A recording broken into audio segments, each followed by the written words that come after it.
Have you ever felt tired, even after resting the whole night? As if your body is there, but the energy that once filled it has quietly slipped away? That's how it started for me. At first I thought, it's just part of getting older. The occasional ache, a skipped walk, the afternoon naps that turned into full-on sleep. But I didn't listen. I just kept going.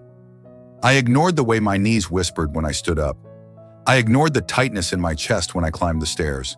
And I definitely ignored the small voice inside that kept asking, "Are you really okay?"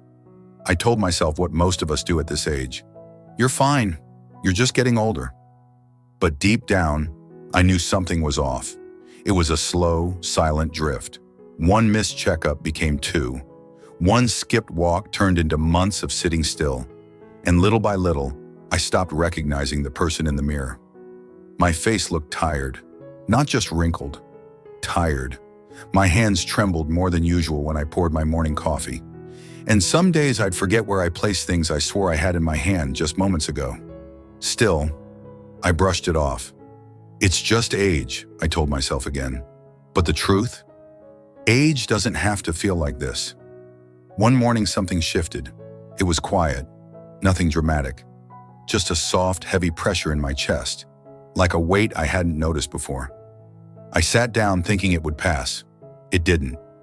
My breathing slowed, my hands turned cold, and for the first time in a long time, I was scared, really scared, not of death, but of regret. Regret for ignoring the warnings, regret for putting everyone else first, regret for thinking I didn't matter enough to take care of me. I wish I could say I rushed to the hospital right then and there, but I didn't. I waited, again. By the time I finally made it in, the doctor looked at me with quiet concern. "Why did you wait so long?" he asked, and I had no answer. Just silence, and the quiet realization that I'd been treating my health like a spare tire, something to look at only when life breaks down. In this video, we'll go over the truth behind why I ignored my health after 60, and what finally woke me up, before it was too late. The doctor said I was lucky. Lucky it wasn't a full heart attack. Lucky the damage could still be managed. Lucky I even made it in when I did.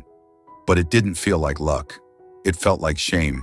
Lying there in that cold exam room, with wires taped to my chest and nurses moving quietly around me, I didn't feel strong. I didn't feel wise. I felt like I had failed myself. For years, I'd taken care of everyone else.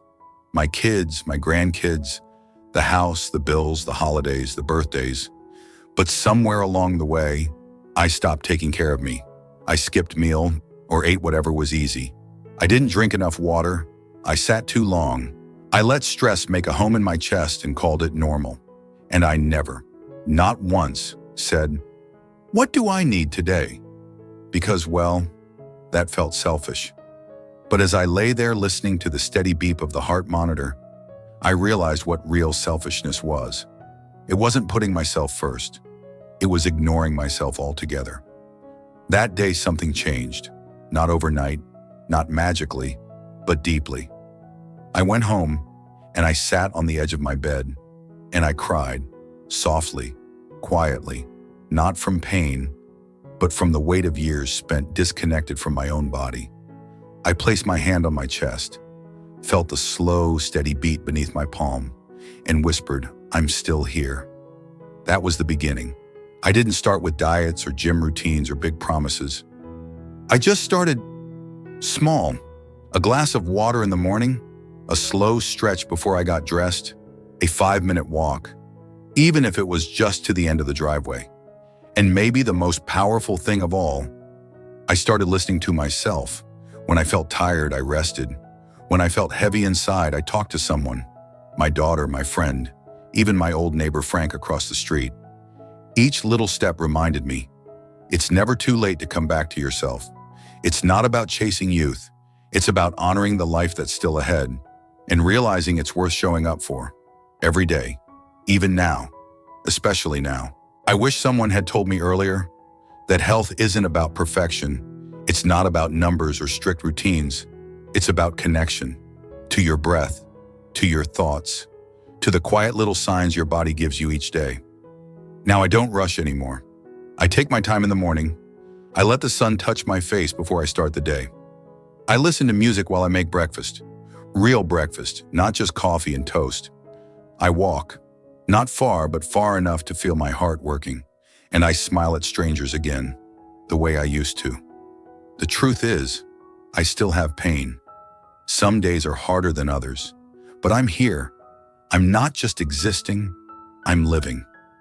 Because I finally understood this life, this body, this heart. They've carried me through more than I ever gave them credit for. And now it's my turn to carry them with care.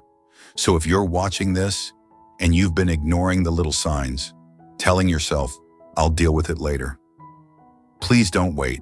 Take the walk, drink the water, call your doctor. Say yes to yourself, even in the smallest of ways, because one day your body will thank you. And more importantly, you will thank you. If this video touched something in you, give it a like. It lets me know you're out there. If you'd like more soft, thoughtful stories like this, consider subscribing. I'd be honored to have you with me on this journey. And if you feel comfortable, share your experience in the comments. You never know who might feel a little less alone after reading your words. You are not too old. You are not too late. You are still here. And that is a beautiful thing.